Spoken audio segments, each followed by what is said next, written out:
toujours été battus par les majorités quand elles vont arriver au pouvoir.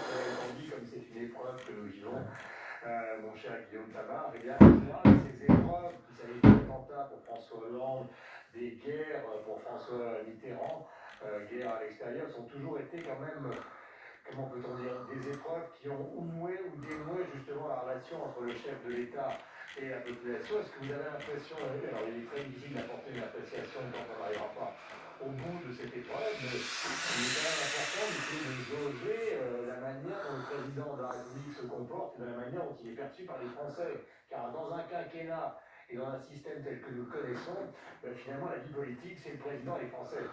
Bien sûr, tout tourne autour du président.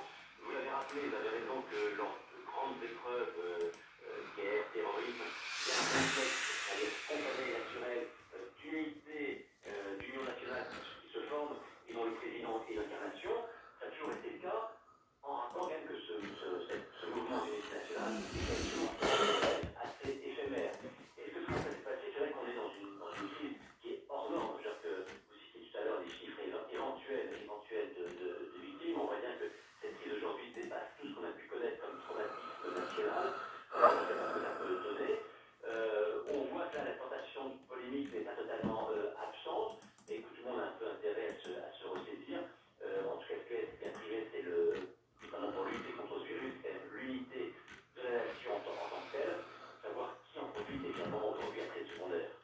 Merci beaucoup, donc, Guillaume, d'être intervenu sur l'antenne de Radio Classique. Je rappelle le bilan, 127 morts, soit 36 de plus que samedi. La situation est dramatique dans l'Est, avec une sorte de saturation des hôpitaux. Il y a 5423 cas de contamination, je vais y arriver, qui sont confirmés depuis le mois de janvier. C'est plus de 900 cas supplémentaires en une journée, selon donc un décompte publié par l'Agence nationale de santé publique. En vous rappelant aussi que Jérôme Salomon, donc, vous savez, co-dirige cette affaire avec le ministre de la Santé, donc M. Véran, vient de déclarer que la situation était très inquiétante, je le cite, en France, et se détériore très rapidement, et il s'inquiète carrément d'une saturation des hôpitaux. Il est 8h et presque 20 minutes sur l'antenne de Radio Classique. L'invité politique, c'est Gilles Legendre, il est le patron de la République en marche à l'Assemblée nationale, le reçu, il est 8h19.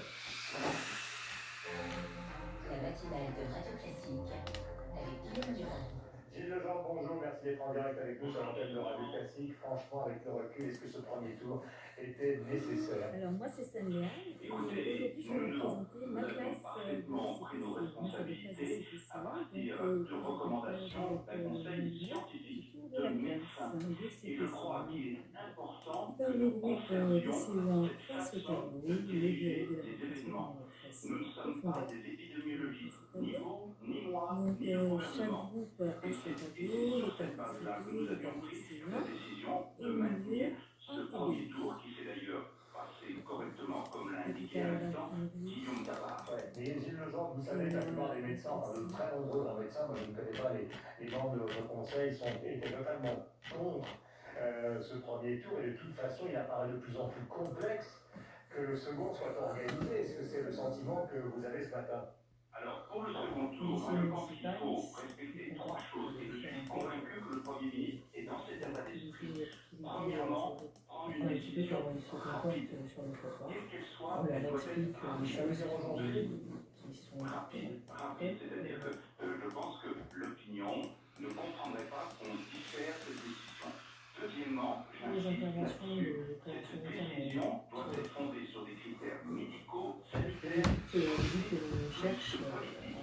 Troisièmement, le Premier ministre et nous tous devons avoir à cœur, à l'occasion de ce débat sur le deuxième tour, de ne pas casser le climat d'union nationale que nous avions réussi à instaurer jusqu'à la date récente. Elle est fondamentale pour mobiliser les Français sur le seul enjeu qui n'est pas le maintien ou la suppression du deuxième tour, mais qui est la mobilisation pour élever le degré de protection que nous devons nous accorder à nous-mêmes.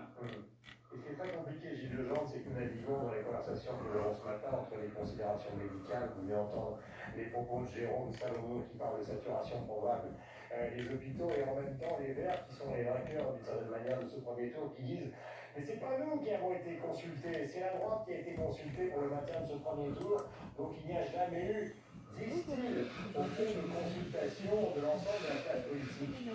C'est ce que j'appelle, Guillaume Tabar, des polémiques inutiles et veillant qu'elles ne deviennent pas indécentes. Tous les responsables politiques, chefs de parti, présidents de groupe, représentants d'associations d'élus ont été réunis 2 fois par le Premier ministre. J'ai assisté aux 2 réunions. La question des élections municipales a été abordée dans les 2 cas. Et je n'ai jamais entendu qu'un mouvement se décide